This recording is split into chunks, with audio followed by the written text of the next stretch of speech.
ಇದು ಒಂದು ಎಜುಕೇಟ್ ಮಾಡುವಂಥ ಒಂದು ಸಭೆ. ನಾವು ತಿಳ್ಕೊಂಡು ಕೆಳಗಡೆಗೆ ತಿಳಿಸಲೇಬೇಕಾದಂಥ ಹಿನ್ನೆಲೆಯಲ್ಲಿ ಕೆಲವು ಅಂಕಿಅಂಶಗಳನ್ನು ನಿಮ್ಮ ನಡುವೆ ಹೇಳಲಿಕ್ಕೆ ಬಯಸ್ತೇನೆ. ತಕ್ಷಣ ಕೆಲವು ತಲೆ ಒಳಗೆ ಕೂರದೆ ಇರ್ಬೋದು, ಆದರೆ ಕೇಳ್ತಾ ಕೇಳ್ತಾ ಇಷ್ಟೆಲ್ಲ ಆಗಿದೆಯಾ ಅಂತ ನಮಗೆ ಒಂದು ಆನಂದ, ಆಶ್ಚರ್ಯ ಎರಡೂ ಆಗತ್ತೆ. ಹಾಗಾಗಿ ಸಾಧ್ಯವಾದಷ್ಟಿಗೆ ನೆನಪು ಮಾಡ್ಕೊಳ್ತಾ, ನೆನಪಲ್ಲಿಟ್ಕೊಂಡು, ಸಾಧ್ಯವಾದರೆ ಅಂಕಿಅಂಶಗಳನ್ನು ನೋಟ್ ಮಾಡಿಕೊಂಡು ಸಮಾಜದ ನಡುವೆ ಸಮಯ ಸಿಕ್ಕಾಗೆಲ್ಲ ಜನರ ಮುಂದೆ ಈ ವಿಚಾರವನ್ನು ಪ್ರಸ್ತುತಪಡಿಸುವ ಕೆಲಸ ಮಾಡಬೇಕು ಅನ್ನೋದು ನನ್ನ ನಿವೇದನೆ ನಿಮ್ಮ ಮುಂದಿದೆ. ಗ್ಲೋಬಲ್ಲಿ ಒಂದು ಮೈಂಡ್ಸೆಟ್ ಇದೆ, ಎಕ್ಸೆಪ್ಟ್ ಜಪಾನ್ ಹೊರತುಪಡಿಸಿ ಒಂದು ಮಾನಸಿಕತೆ ಜಾಗತಿಕವಾಗಿದೆ. ಅದೇನು ಅಂತ ಹೇಳಿದ್ರೆ, positive news no news, negative news always news. ಯಾರ ಬಗ್ಗೆ ಟೀಕೆ ಮಾಡಿದ್ರೆ ಅದು ದೊಡ್ಡ ಸುದ್ದಿ ಆಗತ್ತೆ. ನಾವು ಇರುವ ಸತ್ಯದ ವಿಚಾರವನ್ನು ಹೇಳಿದರೆ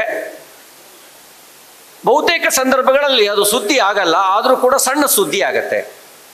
ಹಾಗಾಗಿ ನಾವು ಹೇಳುವ ಅಂಶಗಳು ಸುದ್ದಿ ಆಗ್ತವೆ ಅಂತಿಲ್ಲ, ಆದರೆ ಸತ್ಯವಾಗಿರ್ತಕ್ಕಂಥ ಕೆಲವು ಸಂಗತಿಗಳನ್ನು ನಿಮ್ಮ ಮುಂದೆ ಇಡುವಂಥ ಪ್ರಾಮಾಣಿಕ ಪ್ರಯತ್ನವನ್ನು ಮಾಡ್ತಾ ಇದ್ದೀನಿ. 2014ರಲ್ಲಿ ಮೇ 26ನೇ ತಾರೀಕು ಬಹುಮತದ ಮೂಲಕ ಎಲ್ಲರ ನಿರೀಕ್ಷೆಯನ್ನು ಸುಳ್ಳು ಮಾಡಿ, ಕೆಲವರು ಹೇಳ್ತಾ ಇದ್ರು 180 ಸೀಟ್ ಬರ್ಬೋದು, 200 ಬರ್ಬೋದು, 210 ಬರ್ಬೋದು. ಪ್ರೆಡಿಕ್ಷನ್ನು ಒಂದೆರಡು ಸುದ್ದಿವಾಹಿನಿಗಳು ಹೊರತುಪಡಿಸಿ ಉಳಿದವರೆಲ್ಲರೂ 240, 250 ಆಸುಪಾಸಿಗೆ ನಿಲ್ಲಿಸಿದ್ರು. 282+ ಸೀಟನ್ನು BJPಯೇ ಗೆಲ್ಲೋದ್ರ ಮೂಲಕ, NDA 300ಕ್ಕೂ ಹೆಚ್ಚು ಸ್ಥಾನವನ್ನು ಗೆಲ್ಲೋದ್ರ ಮೂಲಕ ನರೇಂದ್ರ ಮೋದಿಯವರ ನೇತೃತ್ವದ ಸರ್ಕಾರ 2014ರಲ್ಲಿ ಮೊದಲನೇ ಬಾರಿಗೆ ಬಂತು. ಈಗ ಮೋದಿ 3ಯಲ್ಲಿದ್ದೀವಿ. ಮೋದಿ 1 ಆಗಿ, ಮೋದಿ 2 ಆಗಿ, ಮೋದಿ 3ಯಲ್ಲಿ ನಾವಿದ್ದೇವೆ. ಒಂದು ಕ್ಷಣ ಹಿಂದಕ್ಕೆ ಹೋಗಿ, ಆಗಿನ ಸಂದರ್ಭದಲ್ಲಿ ಕೆಲವರು ಅಪ್ಪನಾಣೆ ಮೋದಿ ಪ್ರಧಾನಮಂತ್ರಿ ಆಗಕ್ಕೆ ಸಾಧ್ಯ ಇಲ್ಲ ಅಂತ ಹೇಳಿದರು. ಇನ್ನು ಕೆಲವರು ಮೋದಿ ಪ್ರಧಾನಮಂತ್ರಿ ಆದರೆ ದೇಶನೇ ಬಿಟ್ಟು ಹೋಗ್ತೀನಿ ಅಂತ ಹೇಳಿದರು. ಸುದೈವ ಸಂಗತಿ ಏನು ಅಂತಂದರೆ, ಹಾಗೆ ಹೇಳಿದವರೆಲ್ಲ ನಮ್ಮ ಜೊತೆಗೆ ಬಂದರು. ಅದೊಂದು ಸುದೈವ ಸಂಗತಿ. ಯಾಕೆಂದರೆ ದೇಶ ಬಿಡಬೇಕು ಅನ್ನುವಂಥ ಉದ್ದೇಶದಲ್ಲಿ ಮೋದಿ ಪ್ರಧಾನಮಂತ್ರಿ ಆಗಿದ್ದಲ್ಲ, ದೇಶದ ಕಡೆಗೆ ಜಗತ್ತು ತಿರುಗಿ ನೋಡಬೇಕು ಅಂತ ಮೋದಿ ಪ್ರಧಾನಮಂತ್ರಿ ಆಗಿದ್ದು. ಭಾರತದ ಕಡೆಗೆ ಜಗತ್ತು ತಿರುಗಿ ನೋಡಬೇಕು, ಭಾರತೀಯರು ಜಗತ್ತಿನಲ್ಲಿ ಹೆಮ್ಮೆಯಿಂದ ತಲೆ ಎತ್ತಿ ಓಡಾಡಬೇಕು, ನಾನು ಭಾರತೀಯ ಅಂತ ಅವ್ರು ಹೆಮ್ಮೆ ಪಡಬೇಕು ಅನ್ನುವ ದೃಷ್ಟಿಯ ಆ ರೀತಿ ಬದಲಾಯಿಸೋದಕ್ಕೆ ಮೋದಿ ಪ್ರಧಾನಮಂತ್ರಿ ಆಗಿದ್ದು. ಹಾಗೆ ಒಂದು ಬದಲಾವಣೆ ಆಗಿದೆ. ಈ ಬದಲಾವಣೆ 3 ವಿಷಯವನ್ನು ಆಧಾರವಾಗಿ ಇಟ್ಕೊಂಡು ಬದಲಾವಣೆ ತಂದರು. ಒಂದು ರಿಫಾರ್ಮ್ಸ್. ಒಂದ್ಸರಿ ನನ್ನ ಜೊತೆಗೆ ಹೇಳಿ, ಯಾವುದದು? ರಿಫಾರ್ಮ್ಸ್. ನಾನು ಹೇಳಿದ್ದೀನಿ, ಒಂದ್ಸರಿ ರಿಪೀಟ್ ಮಾಡ್ಬೇಕು ನೀವು. ರಿಫಾರ್ಮ್ಸ್, ಇನ್ನೊಂದು ಪರ್ಫಾರ್ಮ್ಸ್, ಇನ್ನೊಂದು ಟ್ರಾನ್ಸ್ಫಾರ್ಮ್. ಆಡಳಿತದಲ್ಲಿ ಸುಧಾರಣೆ. ಏನೇನು ಸುಧಾರಣೆ ಆಯಿತು? ತೆರಿಗೆ ವ್ಯವಸ್ಥೆಯಲ್ಲಿ ಸುಧಾರಣೆ ಆಯಿತು. GST ಬಂತು. ಮೊದಲು 16 ಬಗೆಯ ತೆರಿಗೆ, ಈಗ ಒಂದೇ ತೆರಿಗೆ GST. ಡಿಮಾನಿಟೈಸೇಷನ್ ಆಯಿತು. ಹಣಕ್ಕೊಂದು ಲೆಕ್ಕ ಸಿಕ್ತು. ಕೆಲವರು ಹೇಳ್ತಾರೆ 99% ದುಡ್ಡು ಬಂದ್ಬಿಡ್ತಲ್ಲ, ಬ್ಲ್ಯಾಕ್ ಮನಿ ಎಲ್ಲೋಯ್ತು ಅಂತ. ಆದರೆ ಅದಕ್ಕೊಂದು ಅಕೌಂಟಬಿಲಿಟಿ ಸೃಷ್ಟಿ ಆಯಿತು, ಅದಕ್ಕೊಂದು ಹಣಕ್ಕೊಂದು ಲೆಕ್ಕ ಸಿಕ್ತು. DBT, direct benefit transfer scheme. DBT ಬಗ್ಗೆ ನಿಮಗೆ ಆಶ್ಚರ್ಯ ಅನಿಸ್ಬೋದು. 36 ಲಕ್ಷ ಕೋಟಿ ರೂಪಾಯಿಗಳನ್ನು DBTಯ ಮೂಲಕ ಟ್ರಾನ್ಸ್ಫರ್ ಮಾಡಲಾಗಿದೆ. ಒಂದು ಕ್ಷಣ ಹಿಂದಕ್ಕೆ ಯೋಚನೆ ಮಾಡಿ. 1983 Rajiv Gandhi was the prime minister. ಅವರೊಂದು ಸ್ಟೇಟ್ಮೆಂಟ್ ಕೊಟ್ಟಿದ್ರು, ಕೇಂದ್ರದಿಂದ 100 ರೂಪಾಯಿನ ಕಳಿಸಿದ್ರೆ ಕಟ್ಟ ಕಡೆಯ ಮನುಷ್ಯನಿಗೆ ತಲುಪೋದು 15 ರೂಪಾಯಿ ಮಾತ್ರ. 1 ರೂಪಾಯಿನಲ್ಲಿ ತಲುಪೋದು 15 ಪೈಸೆ ಮಾತ್ರ. ನಾವೀಗ ಎದೆ ತಟ್ಟಿ ಹೆಮ್ಮೆಯಿಂದ ಹೇಳ್ಬೋದು, ಕೇಂದ್ರದಿಂದ ಕಳಿಸುವ 1 ರೂಪಾಯಿ ಅಲ್ಲ, 1000 ಅಲ್ಲ, ಲಕ್ಷ ಅಲ್ಲ, ಕೋಟಿ ಕೋಟಿ ಹಣ ನೇರವಾಗಿ ಕಟ್ಟ ಕಡೆಯ ಮನುಷ್ಯನಿಗೆ ತಲುಪುತ್ತೆ. ಯಾಕೆ ಅಂದ್ರೆ ಆಡಳಿತದಲ್ಲಿ ಸುಧಾರಣೆ ಆಗಿದೆ ಮತ್ತು ಮೇಲ್ ಕುಂತಿರೋರು ನಿಶ್ಚಯ ಮಾಡಿದರೆ, ಮೈ ನೈ ಕಾವುಂಗ ನಾ ಕಾನೆ ದುಂಗ, ನಾನು ತಿನ್ನೋಲ್ಲ, ತಿನ್ನೋದಕ್ಕೂ ಬಿಡಲ್ಲ. ಆಗಿನ ವ್ಯವಸ್ಥೆ ಹಂಗಿರ್ಲಿಲ್ಲ. ಮೈ ಬಿ ಕಾವುಂಗ ಆಪಿ ಕಾವು, ನಾನು ತಿಂತೇನೆ ನೀನು ತಿನ್ನು. ಹಾಗಾಗಿ 100 ರೂಪಾಯಿನಲ್ಲಿ 85 ರೂಪಾಯಿ ಮಾತ್ರ ತಲುಪ್ತಾ ಇದ್ದಿದ್ದು. ಆದ್ರೆ ಈಗ ಮೈ ನೈ ಕಾವುಂಗ ನಾ ಕಾನೆ ದುಂಗ, ನಾನು ತಿನ್ನಲ್ಲ, ತಿನ್ನಕ್ ಬಿಡಲ್ಲ. ಇದು ಆಡಳಿತದಲ್ಲಾಗಿರ್ತಕ್ಕಂಥ ಸುಧಾರಣೆ. ಆ ರೀತಿಯ ಸುಧಾರಣೆ ಯಾವ್ಯಾವ ಕ್ಷೇತ್ರದಲ್ಲಿ ಆಯಿತು? ಡಿಜಿಟಲ್ ಇಂಡಿಯಾ ಬಂತು. ವಿವರವನ್ನ ಕೋಟ ಶ್ರೀನಿವಾಸ ಪೂಜಾರಿಯವರು ತಮ್ಮ ಮುಂದೆ ಇಟ್ಟರು. 1 GB. ಇವತ್ತು ನಾವು ವಾಟ್ಸಪ್ ಚಾಟಿಂಗ್ ಮಾಡ್ತೀವಲ್ಲ, ಫೇಸ್ಬುಕ್ ನೋಡ್ತೀವಲ್ಲ, ಇನ್ಸ್ಟಾಗ್ರಾಮ್ನಲ್ಲಿ ರೀಲ್ಸ್ ಎಲ್ಲ ಹಾಕ್ತೀವಲ್ಲ. ಮೋದಿ ಬರೋದಕ್ಕೆ ಮುಂಚೆ 1 GB 394 ರೂಪಾಯಿ ಕಟ್ಟಬೇಕಿತ್ತು. ಎಷ್ಟು? 394 ರೂಪಾಯಿ. ಈಗ 1 GB 9 ರೂಪಾಯಿ 34 ಪೈಸಾ. ಆವಾಗ 394 ರೂಪಾಯಿ, ಈಗ 9 ರೂಪಾಯಿ 34 ಪೈಸಾ. ಇದು ಡಿಜಿಟಲ್ ಆಗಿರ್ತಕ್ಕಂಥ ಕ್ರಾಂತಿ. ಹೀಗೆ ಒಂದೊಂದೇ. ಮೇಕ್ ಇನ್ ಇಂಡಿಯಾ ಬಂತು. ಮೇಕ್ ಇನ್ ಇಂಡಿಯಾದ ಮೂಲಕ ಉದ್ಯೋಗ ಸೃಷ್ಟಿ ಆಯಿತು. ಇವತ್ತು 99% ಮೊಬೈಲ್ಗಳು ಭಾರತದಲ್ಲಿ ಸೃಷ್ಟಿಯಾಗ್ತವೆ. ಮುಂಚೆ 99% ಮೊಬೈಲ್ಗಳು ಭಾರತಕ್ಕೆ ವಿದೇಶದಿಂದ ಬರ್ತಾ ಇದ್ವು. ಇದು ಆಗಿರ್ತಕ್ಕಂಥ ಒಂದು ಸುಧಾರಣೆ.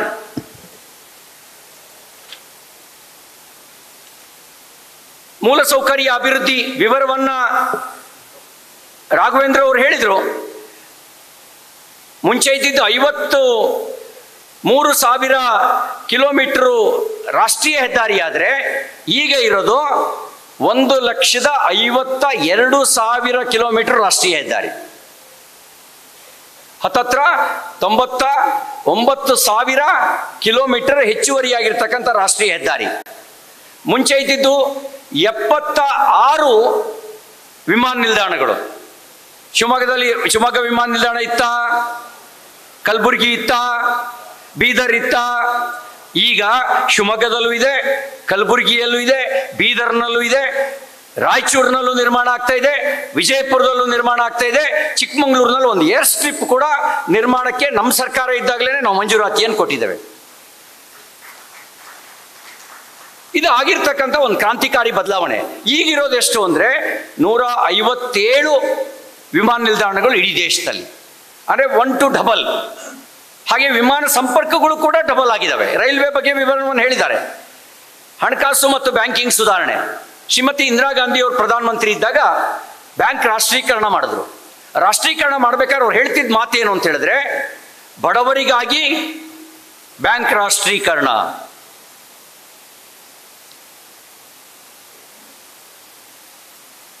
ನಮ್ಮ ದೇಶದ ಬಡವರು ಬ್ಯಾಂಕ್ನಲ್ಲಿ ಖಾತೆನೇ ತೆರೆದಿರಲಿಲ್ಲ.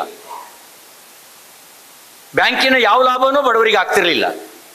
ಯಾವಾಗಲೂ ಚುನಾವಣೆ ಬಂದಾಗ ಕುರಿ ಕೋಳಿ ಕೊಟ್ಟು ಫೋಟೋ ತೆಗೆಸ್ಕೊಂಡು, ಆ ಕುರಿ ಕೊಟ್ಟಿದ್ಮೇಲೆ ಅದನ್ನ ತಂದ್ಬಿಡು ಮಾರಿ ಹಬ್ಬಕ್ಕೆ ಅನ್ನೋರು. ಇವನ್ ಸಾಕಿದ್ದಷ್ಟೇ ಬಂತು ಇವನಿಗೆ. ಕೋಳಿ ಮನೆಗೆ ಹೋಗ್ತಾನೆ ಇರಲಿಲ್ಲ. ಇದು ಪರಿಸ್ಥಿತಿ ಇದ್ದಿದ್ದು.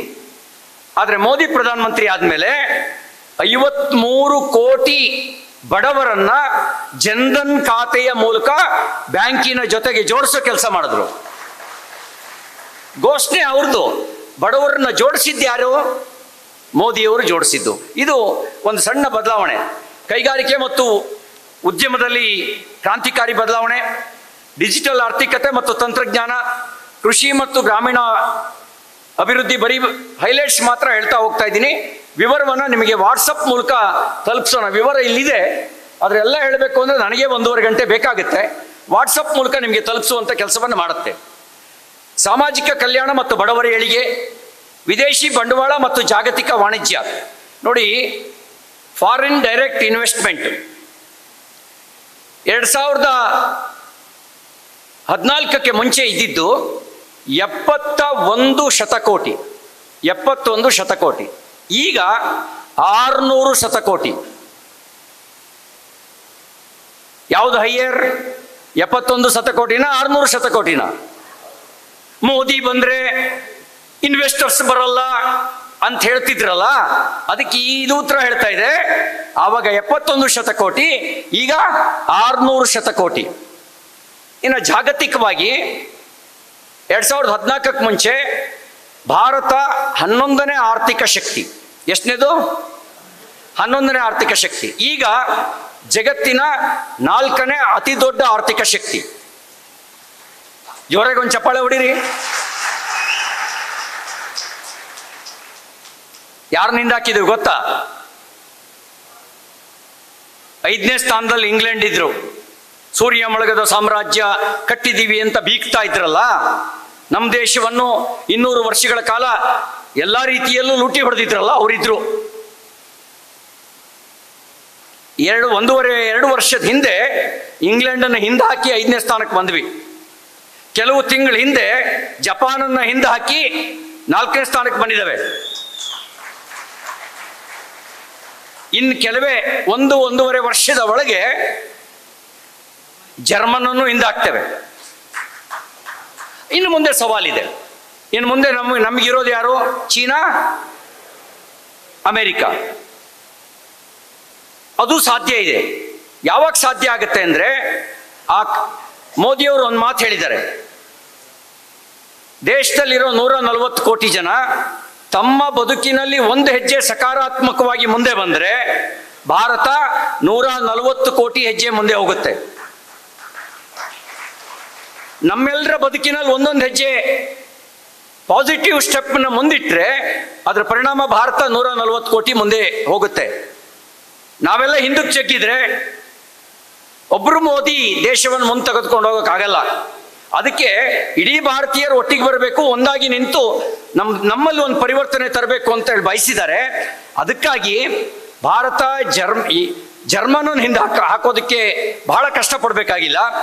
ಚೀನಾ ಮತ್ತು ಅಮೆರಿಕವನ್ನು ಹಿಂದೆ ಹಾಕೋದಕ್ಕೆ ಭಾರತೀಯರೆಲ್ಲರೂ ಒಟ್ಟಾಗಿ ಒಂದಾಗಿ ದೇಶದ ಹಿತದ ದೃಷ್ಟಿಯಲ್ಲಿ ನಮ್ಮ ನೇತೃತ್ವ ಯಾವುದಿರಬೇಕು ಅಂತ ಚಿಂತಿಸಿದ್ರೆ ಮಾತ್ರ, ಉಳಿಸ್ಕೊಂಡ್ರೆ ಮಾತ್ರ. ಪ್ರಾಮಾಣಿಕ ನೇತೃತ್ವದ ಬದಲಿಗೆ ಭ್ರಷ್ಟ ನೇತೃತ್ವ ಬಂದ್ರೆ, ದೇಶ ಮೊದಲು ಅನ್ನುವಂಥ ನೇತೃತ್ವದ ಬದಲಿಗೆ ಜಾತಿ ಮೊದಲು ಅನ್ನೋ ನೇತೃತ್ವ ಬಂದ್ರೆ, ಮೈನೈ ಕಾವುಂಗ ನಾ ಕಾನೆ ದುಂಗ ಅನ್ನುವ ನೇತೃತ್ವದ ಬದಲಿಗೆ ಮೈಬಿ ಕಾವುಂಗ ಅಪ್ಪಿ ಕಾವು ಅನ್ನೋ ನೇತೃತ್ವ ಬಂದ್ರೆ, ಅವಾಗ ಮತ್ತೆ ವಾಪಸ್ 11ಕ್ಕೋ 15ಕ್ಕೋ 20ನೇ ಸ್ಥಾನಕ್ಕೋ ಹೋಗ್ತೀವಿ. ಹಾಗಾಗದಂತೆ ನೋಡ್ಕೊಳ್ಬೇಕು ಅಂತಂದ್ರೆ ನಾವು ಕೆಲವು ಎಚ್ಚರಿಕೆಯನ್ನ ವಹಿಸಬೇಕು ಅಂತ ಹೇಳಿ ಈ ಸಂದರ್ಭದಲ್ಲಿ ವಿನಂತಿ ಮಾಡ್ಲಿಕ್ಕೆ ಬಯಸ್ತೇನೆ. ಹೊಸನಗರದ ಕಾರ್ಯಕರ್ತರಿಗೆ ನಾನು ಅಭಿನಂದನೆ ಸಲ್ಲಿಸ್ತೀನಿ. ನೀವೊಂದು ಕೇಂದ್ರ ಸರ್ಕಾರದ ಒಂದು ಪಟ್ಟಿ ಮಾಡಿದ್ದೀರಿ. 73 ವಿವಿಧ ಯೋಜನೆಗಳನ್ನ 75 ವಿವಿಧ ಯೋಜನೆಗಳನ್ನು ಪಟ್ಟಿ ಮಾಡಿದ್ದೀರಿ. ಎಲ್ಲ ಯೋಜನೆಗಳನ್ನು ಪಟ್ಟಿ ಮಾಡಿದ್ರೆ ಅದು 1 ಸೆಂಚುರಿ ದಾಟಿ 2ನೇ ಸೆಂಚುರಿ ಕಡೆಗೆ ಹೆಜ್ಜೆ ಇಕ್ಕುತ್ತೆ. ಅಷ್ಟು ಯೋಜನೆಗಳನ್ನು ಮೋದಿಯವರು ಕೊಟ್ಟಿದ್ದಾರೆ. ಆದರೆ ದುರ್ದೈವ ಏನು ಅಂತ ಹೇಳಿದ್ರೆ, ನಾವು ತಿಳ್ಕೊಂಡಿಲ್ಲ, ಉಳಿದವರಿಗೂ ತಿಳಿಸಿ ಹೇಳುವಂಥ ಪ್ರಯತ್ನ ಎಲ್ಲರೂ ಮಾಡ್ತಾ ಇಲ್ಲ. ಕೆಲವರು ಮಾಡ್ತಾ ಇದ್ದೀವಿ, ಕೆಲವರು ಮಾಡ್ತಾ ಇಲ್ಲ. ಏನೇನು ಚೇಂಜಸ್ ಆಗಿದೆ ಅಂತ ನೀವು ಯೋಚನೆ ಮಾಡಬೇಕು. ಕೃಷಿ ಮತ್ತು ರೈತರ ಕಲ್ಯಾಣಕ್ಕೆ ಬಜೆಟ್ಟು ಮನಮೋಹನ್ ಸಿಂಗ್ ಅವರು ಪ್ರಧಾನಮಂತ್ರಿ ಇದ್ದಾಗ 27,663 ಕೋಟಿ ಇತ್ತು. ಈಗ ಮೋದಿ ಪ್ರಧಾನಮಂತ್ರಿ ಆದಮೇಲೆ ಕೃಷಿ ಬಜೆಟ್ಟು 1,37,577 ಕೋಟಿ. 5 ಟೈಮ್ಸ್ ಜಾಸ್ತಿ, 5 ಪಟ್ಟು ಹೆಚ್ಚಳ. ಭತ್ತಕ್ಕೆ ಮಿನಿಮಮ್ ಸಪೋರ್ಟ್ ಪ್ರೈಸು ಅವಾಗ ಇದ್ದಿದ್ದು 1,345, ಈಗ ಎಷ್ಟಿದೆ? 2,203 ರೂಪಾಯಿ. ಸುಮ್ಮನೆ ಶಾಂಪಲ್ಲು. ರಾಷ್ಟ್ರೀಯ ಹೆದ್ದಾರಿ ಹೇಳಿದ್ದಾರೆ, ಬಂದರು, ಅದ್ರದ್ದು ನಾನು ಹೇಳಕ್ಕೆ ಹೋಗಲ್ಲ ನಿಮಗೆ ಈ ಸಂದರ್ಭದಲ್ಲಿ. ಮೆಟ್ರೋ 5 ನಗರಗಳಲ್ಲಿ ಮಾತ್ರ ಇತ್ತು, ಇವತ್ತು 27 ನಗರಗಳಲ್ಲಿ ಮೆಟ್ರೋ ಇದೆ. ಮುಂಚೆ ಇದ್ದಿದ್ದು 16, ಈಗಿರೋದು 23, ಒಟ್ಟು ಹೊಸದಾಗಿ 7. IIM ಮುಂಚೆ ಇದ್ದಿದ್ದು 13, ಈಗಿರೋದು 21, ಹೊಸದಾಗಿ 8. AIIMS all India medical science ಮುಂಚೆ ಇದ್ದಿದ್ದು 7, ಈಗ ಇರೋದು 23, ಹೊಸದಾಗಿ 15 ಮೋದಿ ಬಂದ ಮೇಲೆ. ವೈದ್ಯಕೀಯ ಕಾಲೇಜು ಮುಂಚೆ ಇದ್ದಿದ್ದು 387, ಈಗ ಇರೋದು ಆಯುಸ್ಸು ಸೇರಿ 2045. ಅದರಲ್ಲಿ ಕರ್ನಾಟಕದಲ್ಲಿ ಯಾದಗಿರಿ, ಹಾವೇರಿ, ಚಿಕ್ಕಬಳ್ಳಾಪುರ, ಚಿಕ್ಕಮಗಳೂರು ಮೋದಿ ಕೊಟ್ಟ ಮೆಡಿಕಲ್ ಕಾಲೇಜು. ಕರ್ನಾಟಕದಲ್ಲಿ 4 ಹೊಸ ಮೆಡಿಕಲ್ ಕಾಲೇಜುಗಳು.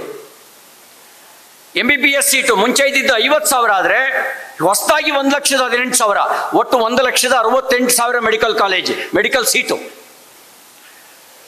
ಶೌಚಾಲಯ ಮುಂಚೆ 38%, ಈಗ 99%.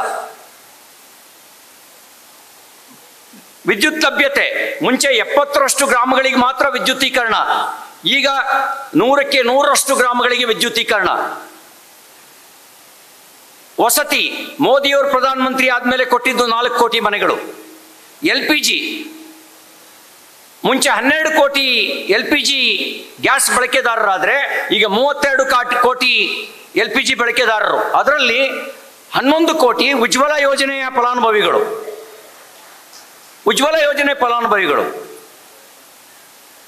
ಡಿಜಿಟಲ್ ಪಾವತಿಯಲ್ಲಿ ಒಂದು ಕ್ರಾಂತಿ. ಡಿಜಿಟಲ್ ಕ್ರಾಂತಿಯಲ್ಲಿ ಕ್ರಾಂತಿ ಅಂದರೆ UPI.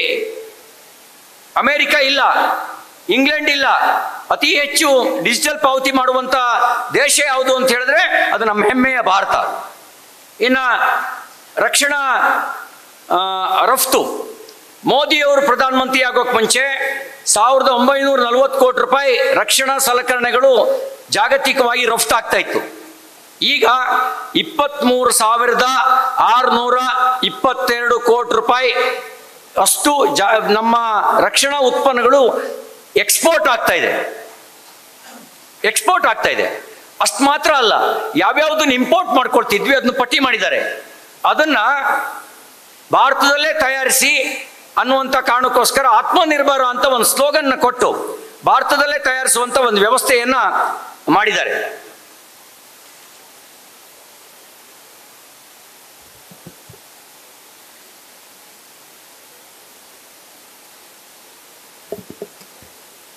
ಎಂಬತ್ತೊಂದು ಕೋಟಿ ಜನರಿಗೆ ಉಚಿತವಾಗಿರ್ತಕ್ಕಂಥ ಆಹಾರ, 1 ರೇಷನ್ 1 ನೇಷನ್.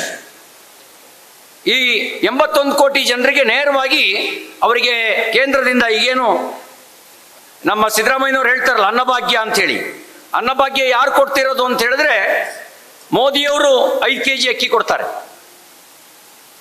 ಅಲ್ಲಿಂದ ಕೊಡೋ 5 kg ಅಕ್ಕಿ ಹೇಳ್ಕೊಳ್ಳೋದು ಇವರು ಅಷ್ಟೇ. ಇನ್ನು ಒಂದು ಈ ಸರ್ಕಾರ ಬಂದ ಮೇಲೆ ಒಂದು ಮಾತನ್ನ ಹೇಳಿದ್ದೀನಿ, ನೀವು ಗಮನಿಸಿದಿರಿ.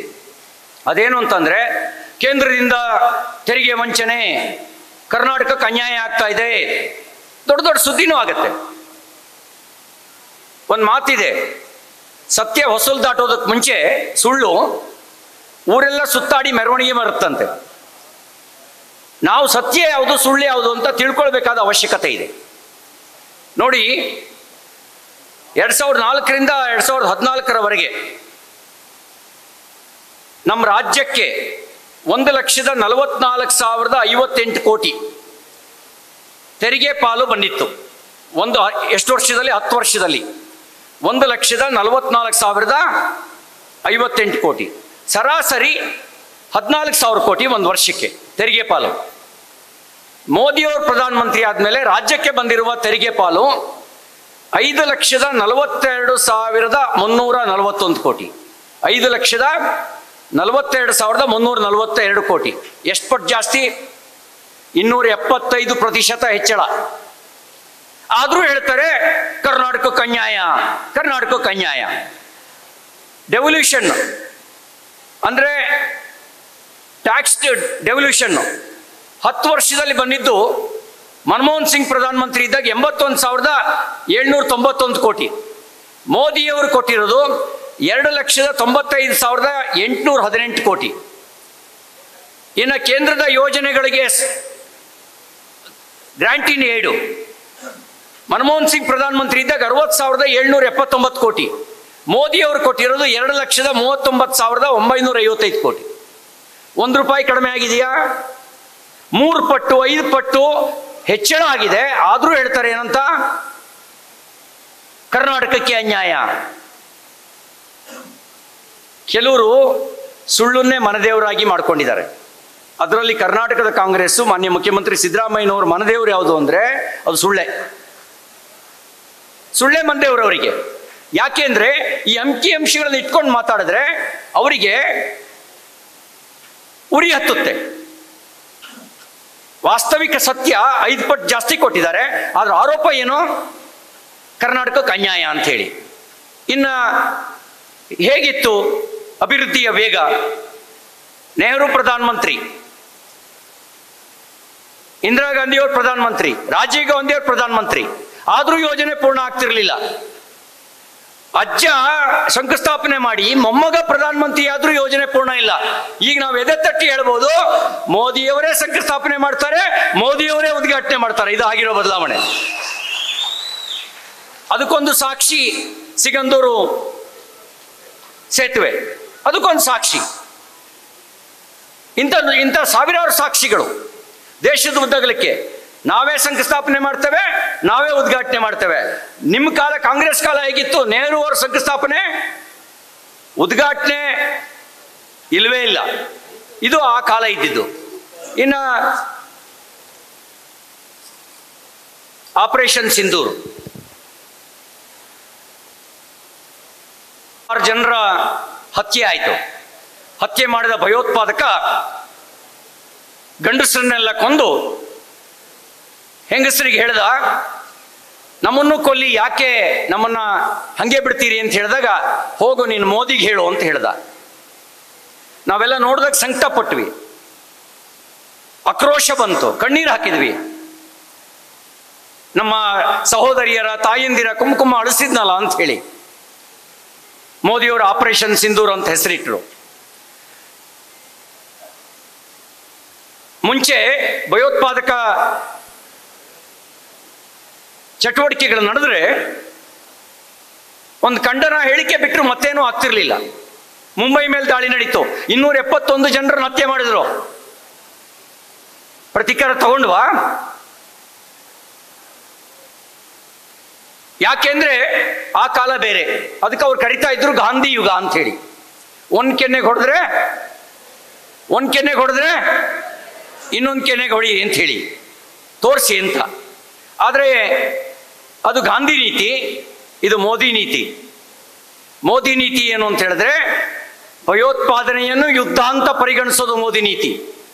ಸರ್ಜಿಕಲ್ ಸ್ಟ್ರೈಕ್, ಏರ್ ಸ್ಟ್ರೈಕ್ ಮೂಲಕ ಉತ್ತರ ಕೊಡೋದು ಮೋದಿ ನೀತಿ.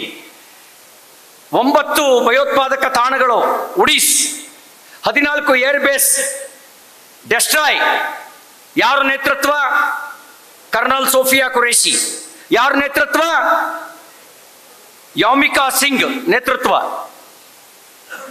ಆಪರೇಷನ್ ಸಿಂಧೂರ್ ಹೆಸರು. ಇವತ್ತಿಗೂ ಪಾಕಿಸ್ತಾನ ಮೇಲೇಳಕ್ಕಾಗಿಲ್ಲ, ಆಗೋದಿಲ್ಲ.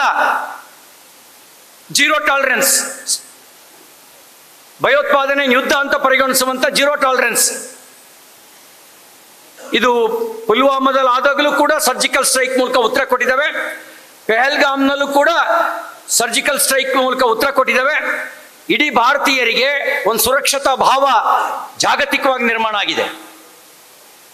ಸೂಡಾನ್ನಲ್ಲಿ 23,000 ಜನ ಭಾರತೀಯರನ್ನ ಸುರಕ್ಷಿತವಾಗಿ ಹೊರಗೆ ತಂದ್ವಿ. ಇಸ್ರೇಲ್ ಇರಾನ್ ಯುದ್ಧ, ಸುರಕ್ಷಿತವಾಗಿ ಭಾರತೀಯರನ್ನು ಹೊರಗೆ ತಂದ್ವಿ. ರಷ್ಯಾ ಮತ್ತು ಉಕ್ರೇನ್ ಯುದ್ಧ, ಆಪರೇಷನ್ ಗಂಗಾ, ಸುರಕ್ಷಿತವಾಗಿ ಭಾರತೀಯರನ್ನ ಹೊರಗೆ ತಂದ್ವಿ. ಹೀಗೆ ಭಾರತೀಯರ ಸುರಕ್ಷತೆಗೆ ಆದ್ಯತೆ ಕೊಡ್ತಿರ್ತಕ್ಕಂಥ ದೇಶ ಮೊದಲು ಅನ್ನೋತಕ್ಕಂಥ ನೀತಿ ಯಾವುದು? ನೇಷನ್ ಫಸ್ಟ್ ಅನ್ನೋ ಫಾರಿನ್ ಪಾಲಿಸಿ. ಈ ರೀತಿ ಒಂದು ಸಕಾರಾತ್ಮಕವಾಗಿರ್ತಕ್ಕಂಥ ಬದಲಾವಣೆ ದೇಶದಲ್ಲಿ ಇದೆ. ಇದನ್ನ ನಾವು ತಿಳ್ಕೊಂಡು ಯಾವ್ಯಾವ ರೀತಿ ಬದಲಾವಣೆ ಆಗಿದೆ ಅನ್ನೋದನ್ನ ಜನರಿಗೆ ತಿಳಿಸುವಂತ ಹೊಣೆಗಾರಿಕೆ ನಮ್ಮ ಮೇಲೆ ಇದೆ ಅಂತಕ್ಕಂಥ ಮಾತನ್ನು ಹೇಳ್ತಾ, ಜಗತ್ತಿನಲ್ಲಿ ಇವತ್ತೊಂದು ಭಾರತೀಯತೆಯ ಪ್ರಕಟೀಕರಣ ಆಗುತ್ತೆ. ಎಲ್ಲೇ ಜಗತ್ತಿನಲ್ಲಿ ಎಲ್ಲೇ ಮೋದಿಯವರು ಹೋದ್ರು ಮೋದಿ ಮೋದಿ ಅಂತ ಮಾತ್ರ ಕೂಗಲ್ಲ, ಮತ್ತೇನ್ ಕೂಗ್ತಾರೆ? ಜೋರಾಗಿ ಹೇಳಿ, ಏನ್ ಕೂಗ್ತಾರೆ? ಭಾರತ್ ಮಾತಾ ಕಿ, ಭಾರತ್ ಮಾತಾ ಕಿ. ಇದು ಜಗತ್ತಿನಲ್ಲೆಲ್ಲ ಕೇಳೋದು. ನಮ್ಮ ಕನಸಿರೋದು ಇನ್ನು 50 ವರ್ಷ ಬಿಜೆಪಿ ಅಧಿಕಾರದಲ್ಲಿ ಇರಬೇಕು ಅಂತ ಮಾತ್ರ ಅಲ್ಲ, ಭಾರತ ವಿಶ್ವಗುರುವಾಗಬೇಕು. ಭಾರತ ಆತ್ಮನಿರ್ಭರ ಭಾರತ ಆಗಬೇಕು. ಭಾರತ ಶ್ರೀಮಂತ, ಸುಸಂಸ್ಕೃತ, ಸಭ್ಯ ರಾಷ್ಟ್ರವಾಗಿ ಮೇಲೆದ್ದು ನಿಲ್ಲಬೇಕು. ಹಾಗೆ ನಿಲ್ಲೋದಕ್ಕೆ ಮತ್ತೆ ಮೋದಿ ಮತ್ತು ಮೋದಿ ಅಂತವರು ದೇಶದ ಚುಕ್ಕಾಣಿ ಹಿಡಿಬೇಕು. ಅದಕ್ಕಾಗಿ ನಾವು ಸುಳ್ಳು ಊರೆಲ್ಲ ಸುತ್ತಾಡೋದಕ್ಕೆ ಮುಂಚೆ ಸತ್ಯವನ್ನು ಮನೆ ಮನೆಗೆ ತಲುಪಿಸುವ ಅವಶ್ಯಕತೆ ಇದೆ. ಆ ಸತ್ಯವನ್ನು ತಲುಪಿಸ್ತಕ್ಕಂಥ ಹರಿಕಾರರು ನಾವಾಗೋಣ. ಮತ್ತೊಮ್ಮೆ ಭಾರತ್ ಮಾತಾ ಕಿ ಧನ್ಯವಾದ. ನ್ಯೂಸ್ ಫಸ್ಟ್ ನಿರ್ಭೀತಿಯಿಂದ ನಿಮ್ಮ ಪರವಾಗಿ.